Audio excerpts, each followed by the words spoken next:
Welcome back to another Vicky's Likes.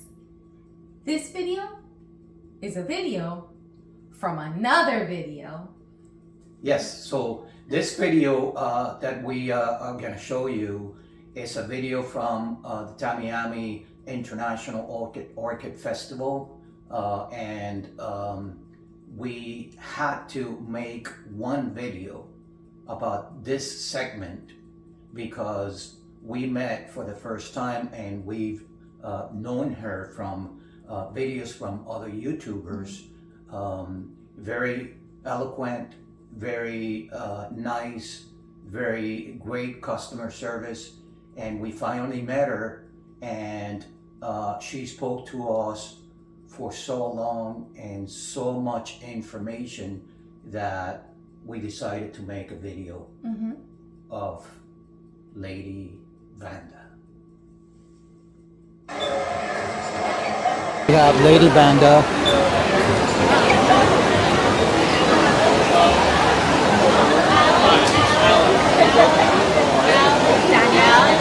Beautiful vandals.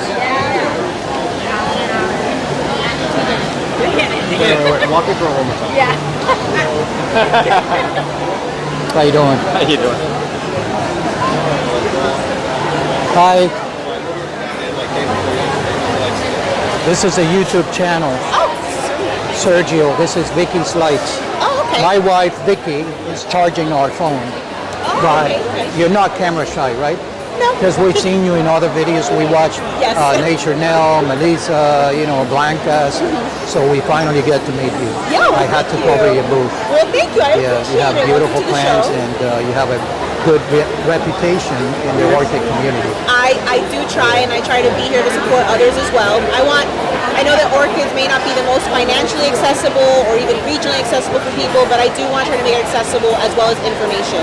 I don't think it's a hobby that should be gate kept, as my generation says, or that we should try to keep people out of the hobby. I think plants, especially flowering orchids, are for everybody, and they do take a little bit of time to kind of get the hang of them, but they are well worth it. And if you're looking for a very fun, healthy challenge, a nice constructive way to spend your money and time, the orchid hobby is definitely a place to be. Absolutely. We're hooked on orchids for many, many years. Yes. We used to come to all these shows many years, since the 90s, okay? We are a little older than you think. There's no way. But- There's no way. And my husband and I always see people and we're like, I'm going to move can this you if guys you don't age mind. yourselves? Because I just want to aspire to Yeah. look like you at Yeah. your age. Yeah. And have the energy. I feel like I have no energy now. Oh, yeah. My daughters say that. My youngest one especially, she has a 2-year-old and she says, Daddy, I don't know how you did it. Well, I'm 64, I'm still here. Oh my. Two girls, 3 grandkids. So, That's incredible. Congrats. So I've been asking the vendors if this was in your booth and you came up to this booth and you said, okay, I want to pick out the best plant, perhaps a species or, the best plant you can recommend. Okay, can I do 3? I've got 3 different ones at different price points so people can see what That's we've got. fine. That's fine.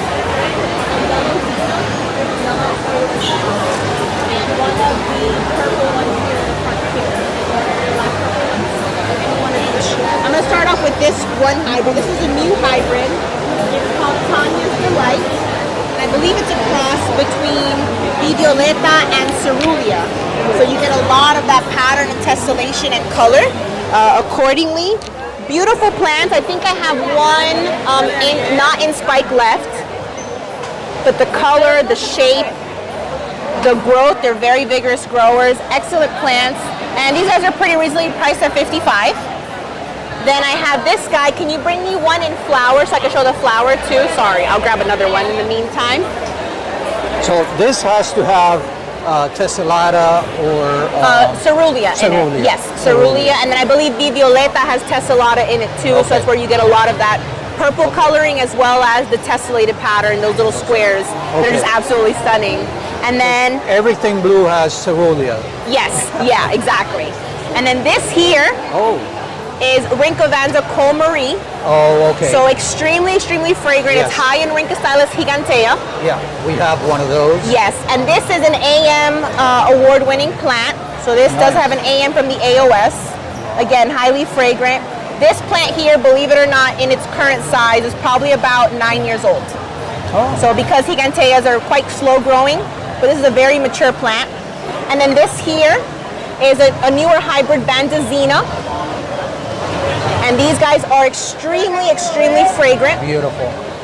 And most of the ones you're going to find in cultivation and from us are going to be a seedling population. So you're going to have some that are pastel yellow, some that are yellow with the tessellation on them, and some that are even a little more peach or apricot toned. But they're all in the yellow family. They all produce a very similar flower shape and highly fragrant, almost intoxicatingly fragrant. Thanks so much. But I would say those three are probably some of my favorites that I got at the show this weekend. I brought plenty because I knew I would be highlighting them as well. I'm always underprepared with what I highlight because I always try to highlight the cool stuff. And I never have enough of the cool stuff, but I made sure to bring some for the show and bring out the best as usual for our customers too. Awesome. So being the Vanda queen? I guess, yeah. Mrs. Yeah. Lady There Vanda, you go. yeah. Lady Vanda, the Vanda queen. I know, but for those newbies and in general, how do you grow Vandas? So, the way that I grow Vandas is always going to differ a little bit than a hobbyist because I've got to keep my plants perfect, as healthy as possible, keep all their leaves. So you can always go a step down from what we do. We're a little excessive. So we've got our Vandas in a shade house, so they're not in a climate-controlled greenhouse. Okay. So we grow them pretty exposed to the elements. If it rains, that's what they're getting watered with that day. If it's sunny, then we're hand watering during the week as well. This is done here in Homestead. Yeah, in Homestead. Right? So it's a pretty tropical climate. If you're anywhere in the United States, your goal is to try to replicate that environment. You could do it indoors if you have a grow tent or maybe even a basement that you can add grow lights to, and you can humidify or mist the area to bring up the humidity levels. But ideally, we're usually in about, 70% humidity here, almost year round. Again, if it rains, that's what they're watered with. If it's not raining, we're hand watering or our watering system is going off. They do get watered every day, and in the winter they're getting watered in summer, twice a day. Again, that's because we have to keep these plants in pristine condition. We can't have wilting leaves. I've got to have growth consistently on them. We don't force our plants to flower in any way, shape, or form. It's not really possible to do with Vandas, but the way that we keep them in top shape to flower prolifically year-round is watering every day, fertilizing every 5 to 7 days. In the summer, it's about every 5 days. In the winter, we back off to every 7 days. But 52 weeks of the year, even in the winter, we're fertilizing. So even if you're in the northern states, you can still fertilize every week. Maybe you want to cut your rate in half because you're not getting as many sunlight hours in the day. Right. Unless you're, of course, growing artificially indoors and it's consistent year-round, and you fertilize consistently year-round. Okay. In the winter time, or actually year-round, once a month, we also add calcium, magnesium. In the winter time, we'll sometimes add it as well to an extra feeding before a cold spell to help harden the leaves so we don't have leaf loss in the cold.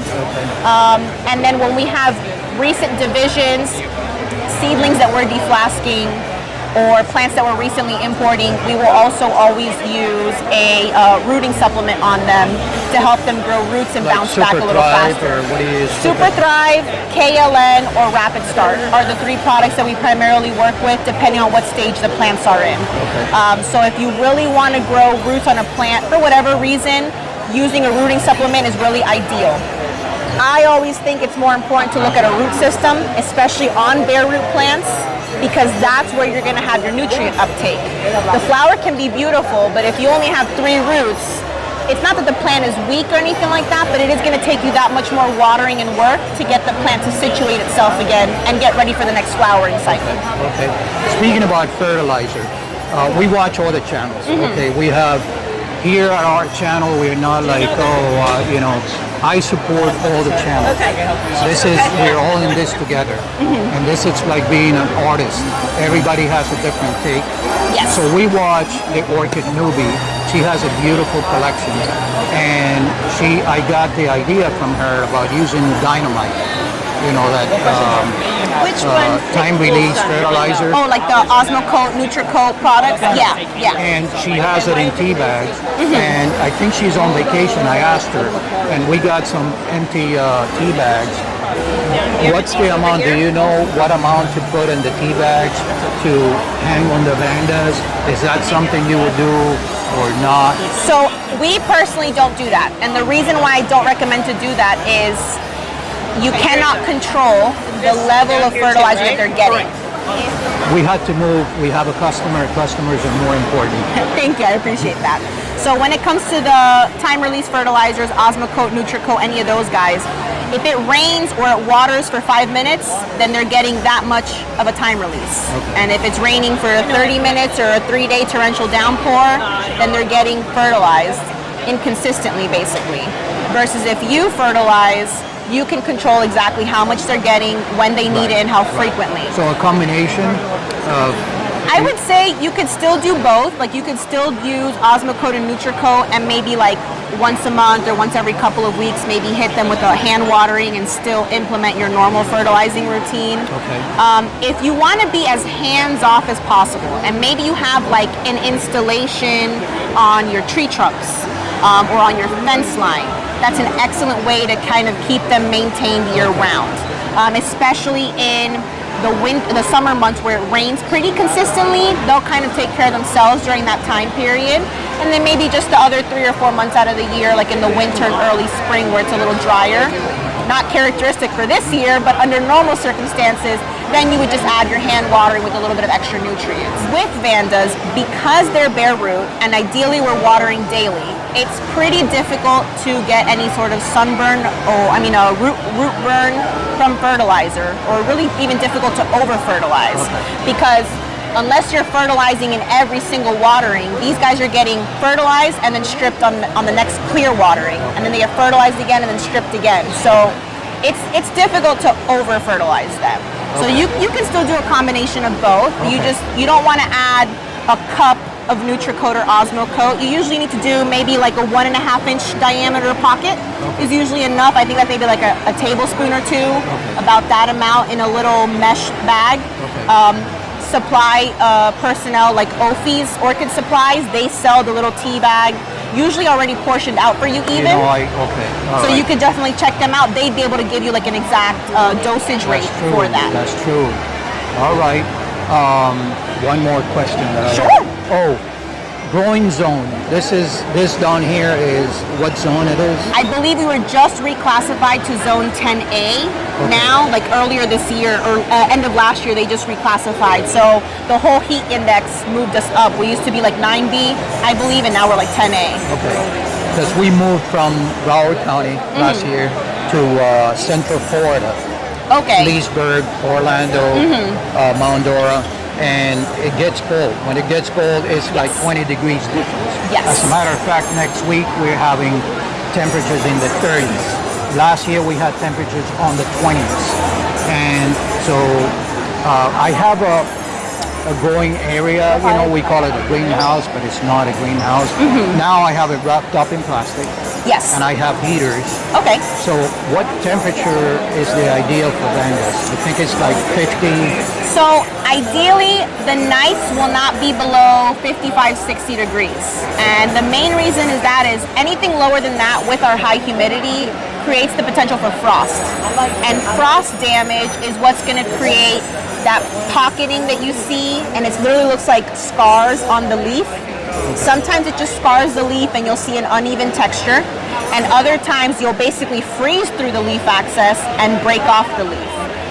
So ideally you don't want to go below 55 degrees.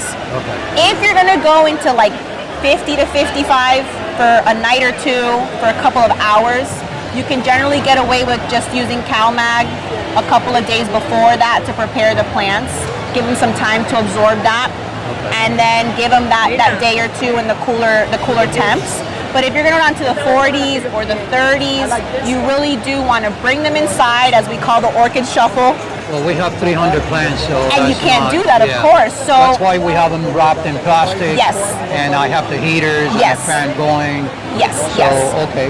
And if you've got them mounted on trees, like some people in that area will, then you really just want to use some light sheets, bed sheets even. They don't have to be anything expensive, and just kind of wrap your trees, wrap your mounts, because obviously we appreciate them for their flowers, but they're not always in flowers. So you still want to be able to have a nice, healthy plant to appreciate for its foliage and in its glory when it's not in flowers. So it's not necessary. You may not necessarily kill the plant, but you'll definitely lose a lot of leaves and a lot of older growth on your specimen size stuff if it's not prepared for that temperature drop.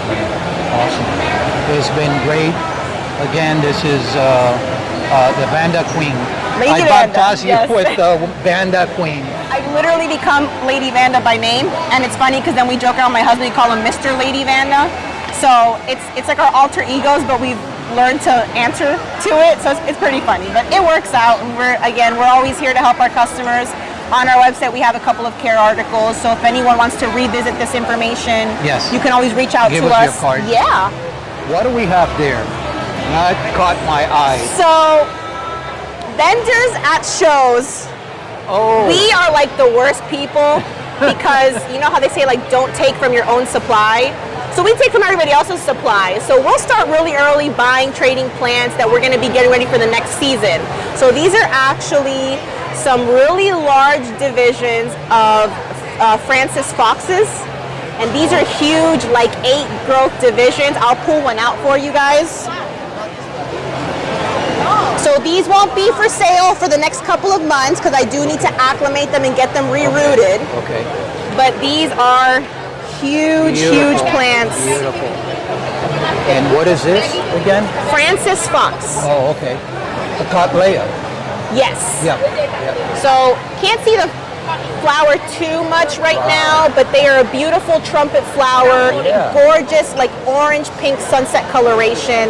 It And has, this it whole- has to have like a brassibola in it or something? I believe it does, or like maybe like what is it, like a Schomburgkia or Myrmecorophilia, Yeah, something in that something like family that. because of the flower shape. I'm not too familiar on the exact genetics of the hybrid, but these are really vigorous growers. They tend to acclimate really well. I've had them a couple years ago when we first got into business. Haven't had them in a while, but our friends from Thailand brought us these, and I was so excited when I saw how huge and how generous they were in their divisions.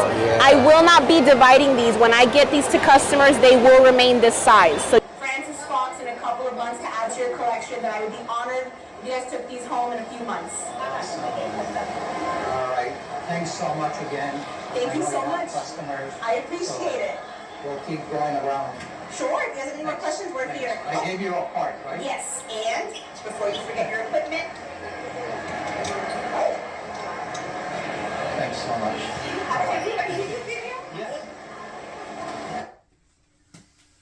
That was a great time there.